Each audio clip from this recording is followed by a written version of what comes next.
Hello everyone, Hal here, Quail Studios Guitar. Let's, hold on. Let's hang out for a little bit and look at some C chords today. There are 86,000 wonderful people out there that I'm talking to. Yes, I'm talking to you. And I wanted to make this video today because I care about you. Because I want to see your guitar playing become the best that it can be. People come to me to learn how to play guitar, so let's help you understand how important C chords are today in the guitar world. All right, have you ever heard of the caged system? C-A-G-E-D, C-A-G-E-D. The C chord is the first chord that people usually talk about when talking about the caged system, so let's dive right in. Oh, by the way, if you like this video, hit the like button, please. Thanks. Let's just look and see what's going on here. All right, let's turn on the chords on the screen so you can see what's going on.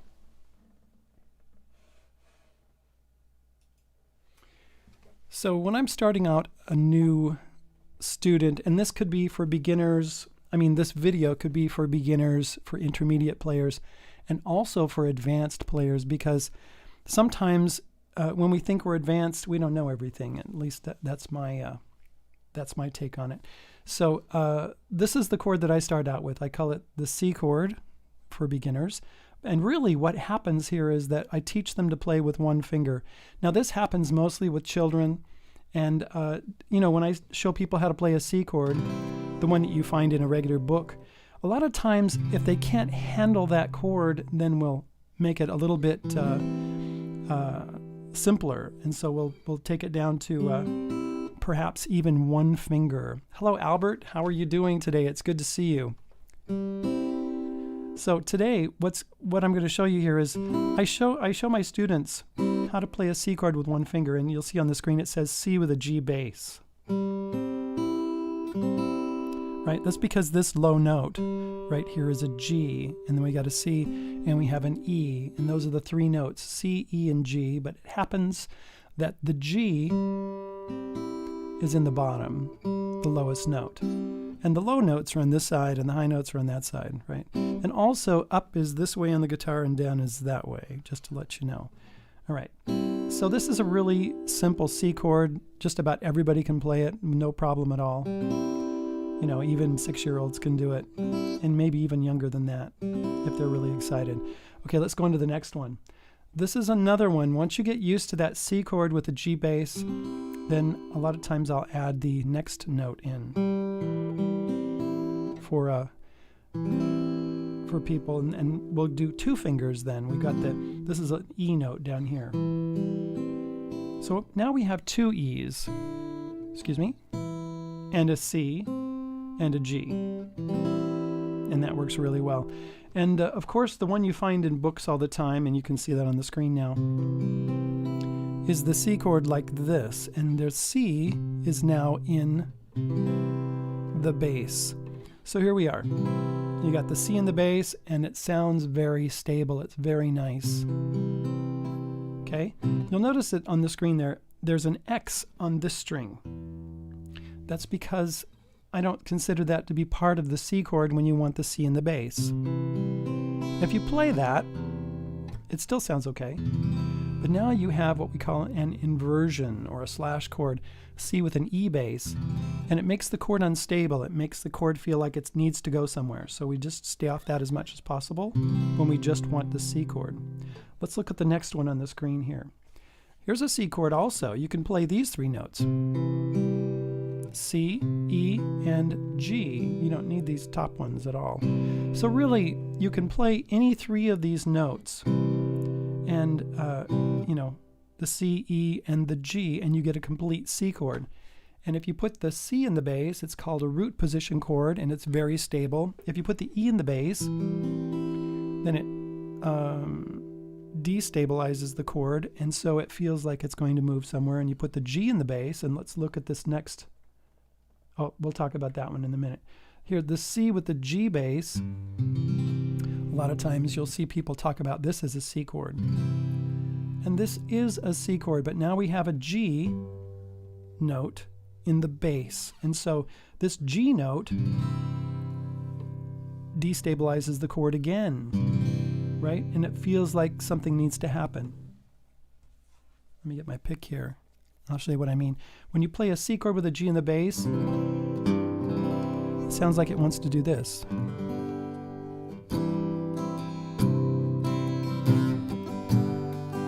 Just like that.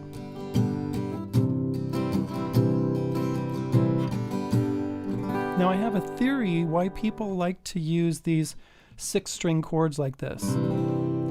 I think it's because it's a little harder to pick out exactly the notes that you want. For instance, if I'm just playing 5 strings, right? Sometimes you might pick up that low E note. So if you cover it like this, well, that actually doesn't sound bad, does it? But the E in the bass really sounds like you're going to go somewhere like. Let me do that again.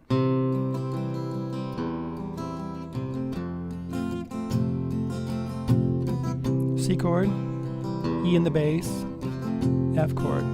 See how that sounds like we're going to move C chord? See that? So those inversions when you have different notes in the bass. But okay, let's go back to that other chord here, the one that I showed you just a second ago. The C with the B bass. This is an inversion also. The B is actually the note right there. A lot of times you'll see this chord like when, let's see, Tangerine.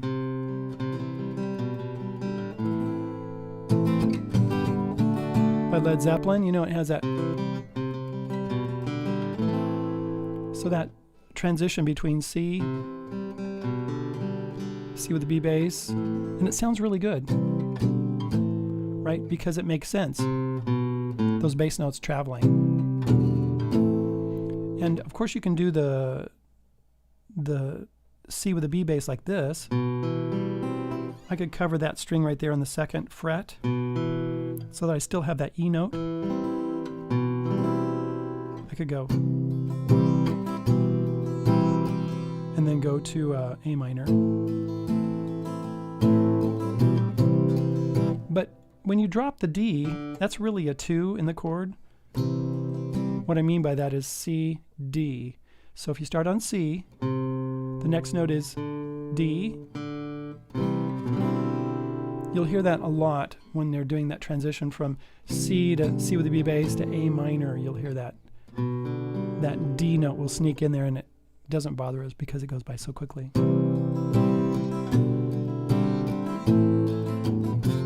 What's that?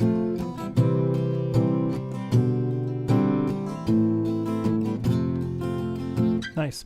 Okay, so let's see. It's also a C major 7 in 4/2 position, but we won't talk about that today.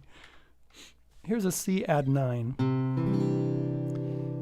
Okay, the C chord, that C note moves up to D, that's the 9. I also said it was the 2, didn't I? C, D, E, F, G, A, B, C, D. That's how we get the 9, right? So the 9. A lot of times this G will be up here so that we only have one E. I mean, we could do it like this. Sounds really good this way. A lot of times you'll hear the G5 going to the C9, C add 9.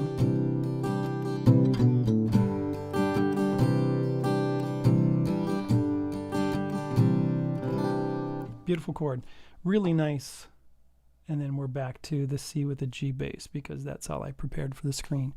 Okay, so anytime you play a C and an E and a G, you're playing a C chord, right? Doesn't really matter what order they're in. So you could take your tuner. Oops, let's take that chord chart off the screen here. You can get your tuner. I just happen to have a TC Electronic Polytune. I would get a Unitune now. I've had a Polytune for many years, actually. And you can see what notes you're playing, right? You can go like this and say, okay, what notes are these? G, C, E. See that?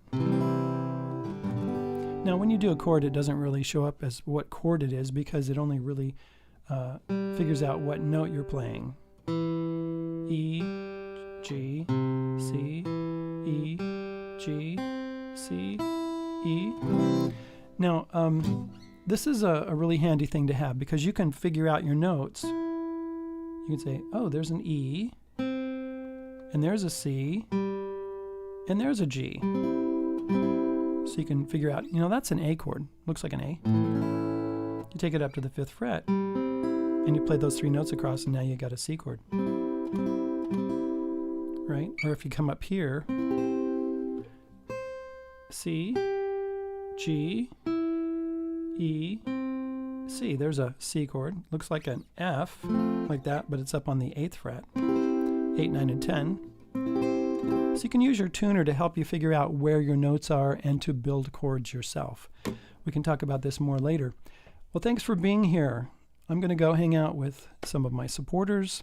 Today is a hangout day. Usually right after the live stream, I do a hangout. And let's just, before you go, I just want to ask you to like the video if you've liked it, and to sign up, subscribe to this channel if you find this helpful, because I'll be doing more of these. I think next week I'm going to be doing, let's see, I did the A chord, I did the G chord, I did the C chord. I think C, A, G, E. I think I'll do the E chord next week. And then we'll do the D chord last. Anyway, because we're going to go through all the C, A, G, E, D, the caged chords. Did C this week, I did A last week, and G the week before. So sign up, and thank you for being here. If you want to support me, if you want to be able to hang out with me in our live hangouts that we do every time after the live stream that I do, either on Friday or Saturday, then just go to the links below, PayPal or Patreon or Subscribestar, and sign up there. You can also get my book, which has all the songs that I've been working on, and I'm putting new songs in it. I've got new songs going in the next edition. Anyway, I better go. We'll talk to you guys later. Thanks. See ya. Bye.